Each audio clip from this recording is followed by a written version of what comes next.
Confiez-nous votre image et laissez-nous la transformer en une identité forte grâce à un accompagnement sur mesure et un suivi personnalisé.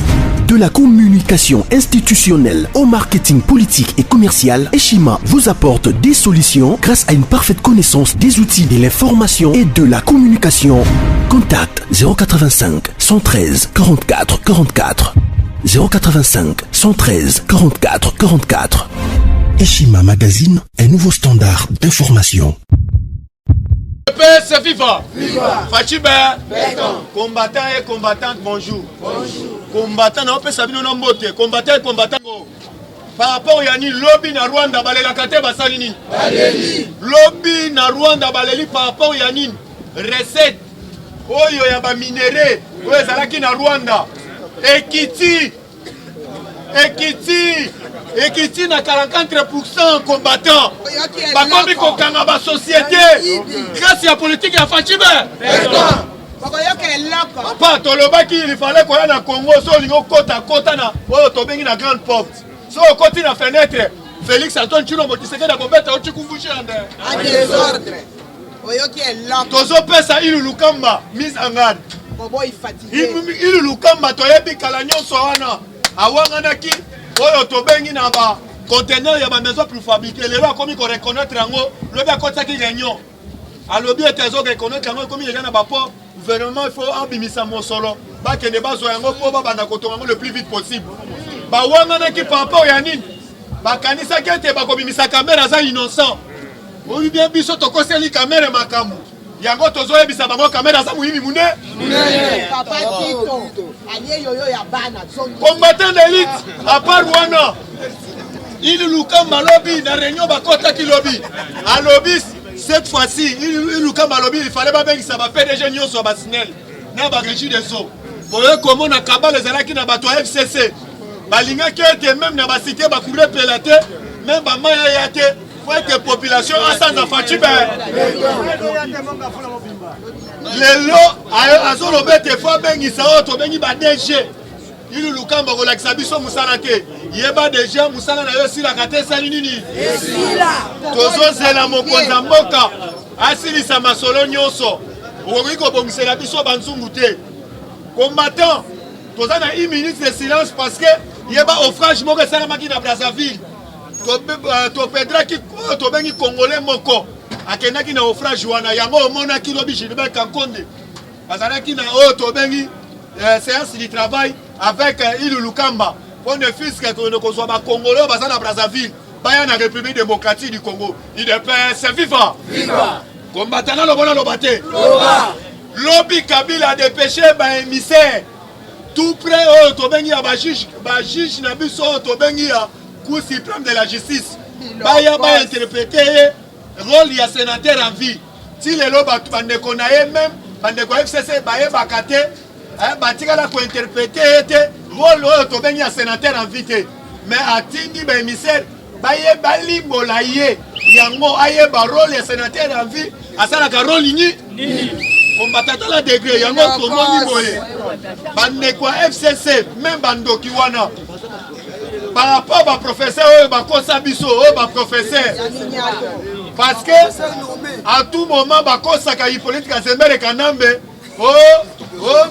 ndenge ozali wana okozonga Kabila moni na moment oyo moyen azonga lisusu après kokommettre ba bêtise bauti koyebisa bino pa présent miyake clairement Kabila dépêchaki maman Olive Lem apa ko dépêcher maman Olive Lem na kamba ye moko pe ake kamba azosengaka toujours ba protéger awa nazoyebisa yo communauté internationale a se décider à mettre le loboko na mesa Kabila il faut passer na yo mugamba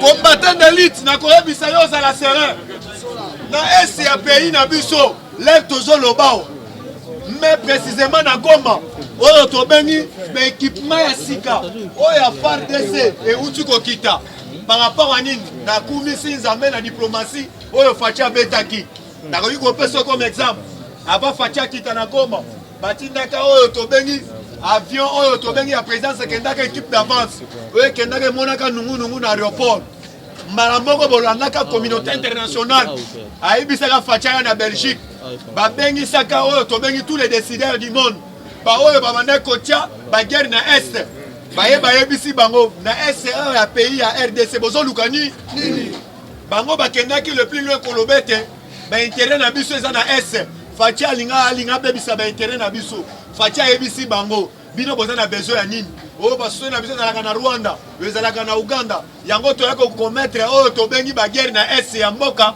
po ete topiyaka bamatière po ete na ba oyo tobengi na basociété wana po ete mona moyen etravayaka awa nazoyebisa yo Fachi ayebisaki bango clairement na place oyo botia basociété na bamboka wana boya kotiango na mboka na biso moko parce que bana Congo ba profiter na misala yango omonaki basinyaki koloto awa nazoyebisa yo sozala ndekolo meme aza na es ya mboka déjà là tolobao basociété wana déjà eza na es mo mais Fachi apesaki bango condition alobi mais biso tokosécuriser bino te mais il fallait bino moko oya na basoda na bino baya kosécuriser basociété na bino mo po ete lobi ezala na likolo ya mutu na ngai te yango yokaki même la communauté internationale abetaki sete alobi ete cette fois-ci à déployer eux même oyo tobengi ba troupe na bango ou bien ba armée na bango bakoya même na est mo mpona ko sécuriser yango bolandaki bandeko na biso même ya ONU baye koloba ete tokotonga plus de 5 bases militaires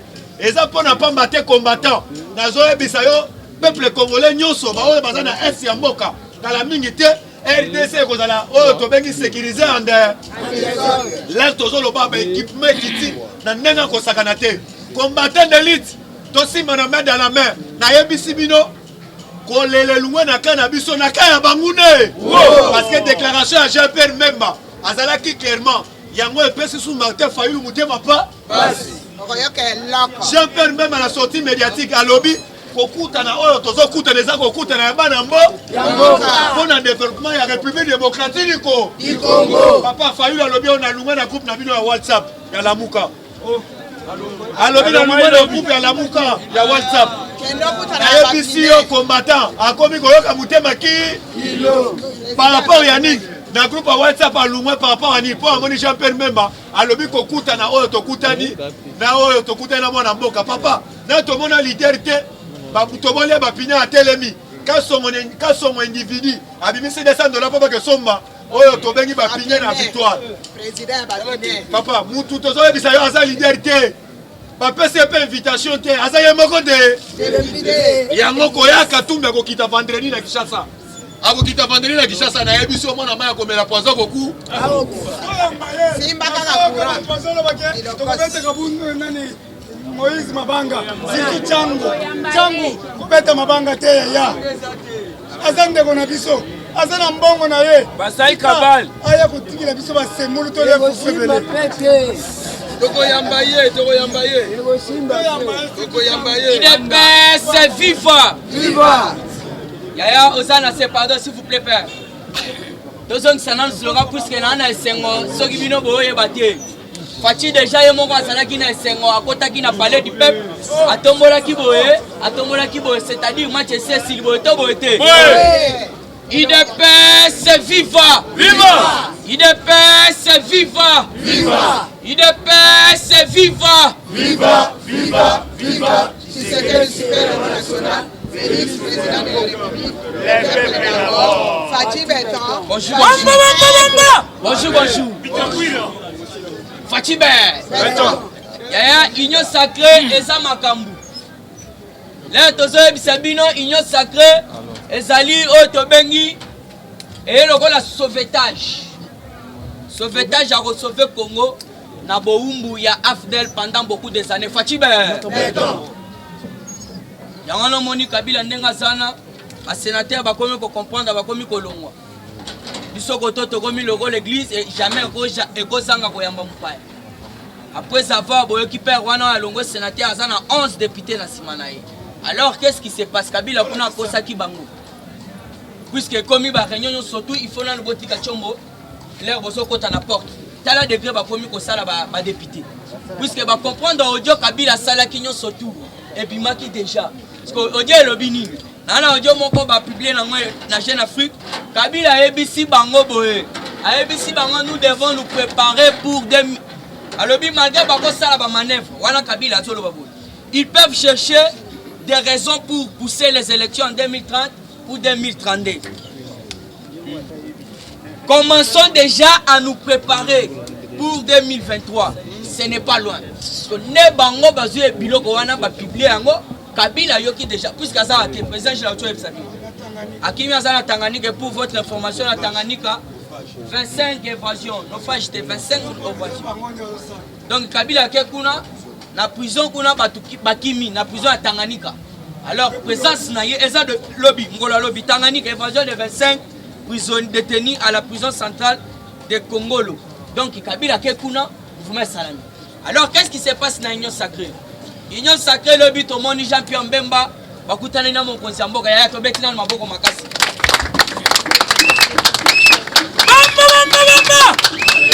Oyo ezalaki lisanga ya Genève te. Oyo ezali lisanga ya Genève te pourquoi? Soki moni Jean-Pierre Mbemba kokota na ye déjà kablo babeti na fachi elakisi déjà esengo. Nde bafandi wana oyoki Jean-Pierre Mbemba ye moko na kobima na ye alobi en tout cas naza ko soutenir Union sacrée. Donc yo soki okotira kutani na fachi beton osepeli na Union sa tala saisa muto atala ba théâtre azobima lobi na soutenir ka Union sa mais azala ki lobi va considérer pe lobi et puis tous les artistes nazo ebisa bino elala ki elengi lobi pourquoi tombola fandi donc amona bango nde bakota saisa ya tala lobi yo toyebe pa na bino facha talibo ya seki. Mais oui, nous avons dit que ça y a un sexe makasi. Si on a parlé du peuple, alinga bukaye ngolomongo na matanga aperwana. Mais lobby fati tellement charisme leki abombi. A lobby toyebe pa na bino. Ça y a leki afani. Mais comme il m'a ça y a ni bokoti kuna ote, denga za bobiso surtout to soutenir ka Union sacrée. Ba comédien. Ba comédien ba lobby to soutenir Union sacrée. Ba papa nanga oto bengi le Paul Mutombo.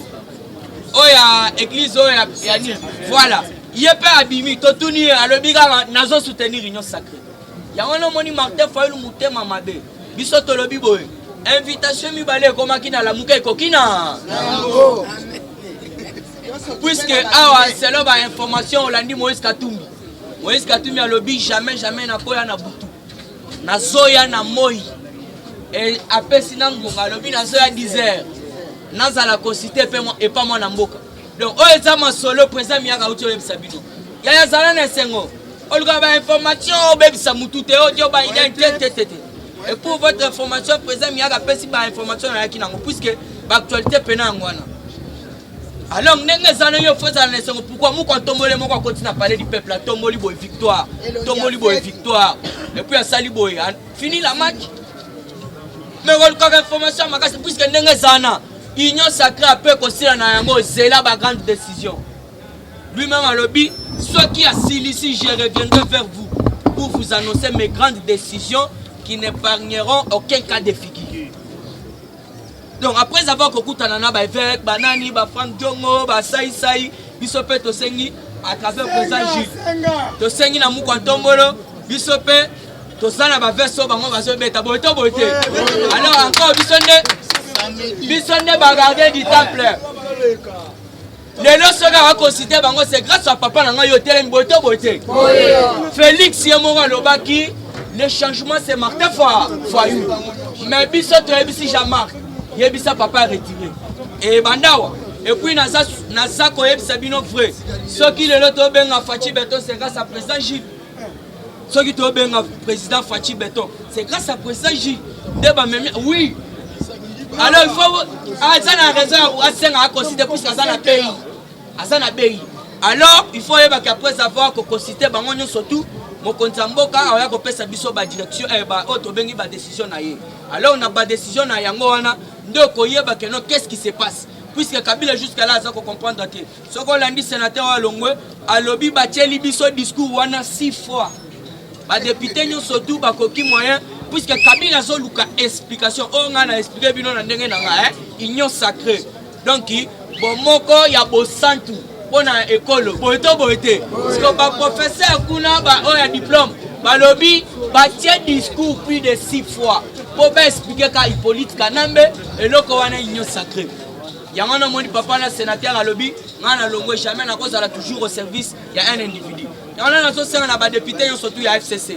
Soyo za pena congolais ya solo union sacrée yango yo. Bosa ndenge bandeko na bino bazoya. Alors to kebisi Daniel Safu ye aya na yete. Et d'ailleurs tozo yebisa ça va péter maintenant. Oyebi que Daniel Safu elobaki que non, ah ça va mais quand est pété déjà. Oyo quitter puisque faut pas bongama déjà bonga ba élection. Et d'ailleurs société civile esengi réforme ya auto bengi seni. Alors bango bazolela pourquoi? Ba otika na ba chômeur et puis na lobana mu kwantombolo soki olingo comme député bachangwata $50. Bachangwata $50 pour mutunyo surtout alors moya ka postuler et ça nango na bute boto bote. Alors on est to koyeba bango. Yango no moni bazo banga. Et d'ailleurs ba cause société civile ba faire pour la kisa mokonza mboka ete tozana posa ete ceux qui osent au dissoudre ensemble. Déjà Seni ezala en marche pour organiser ba élection. Il y a un moni Corneille nanga ezala qui prend lobby. Seni ezala kaka toujours na article 211. Donc bango bazaka toujours prêt. Ceux qui élection linge salama balamoko ba organiser. Alors Corneille nanga yemoko lobby boy. Nous ne sommes pas légitimes. Alors c'est à vous de nommer les nouveaux amateurs. Donc cela veut dire Seni ezala maboko fachi. Il y a un moni même Otobengi Makamer. Alors ça c'est transition ça Kanambe. Mandat Félix et Kobana 2025. Alors toujours dans cette actualité, mais c'est Ramazan Chadari. Bao balandi procès na Kananga. Chadari a interpellé. Oui, puisque Otobengi comité de défense zéro sala enquête na Kananga procès bandaki. Balobi selon bao ba Zambi. Ndeko samba na bango et kosenga été l'ancien ministre ya intérieur Otobengi Emmanuel Chadari akita. Donc ndenga zawana moyen l'obésité. Il y a FCC, moyen to sale sous na bango musale zate. Il y a un petit très sage. A saliete gouvernement ya nyo saki okotika la commune ata Rwanda mon côté. Okotika la commune ata Sénégal. Mais pourquoi je faisais la invitation? On a compris que certains Sénégalais mutema matana nous moninga champion même maké kuta na Fati Beton. Est-ce que ezali kambo ya olongo na groupe na biso WhatsApp? Ya la muka.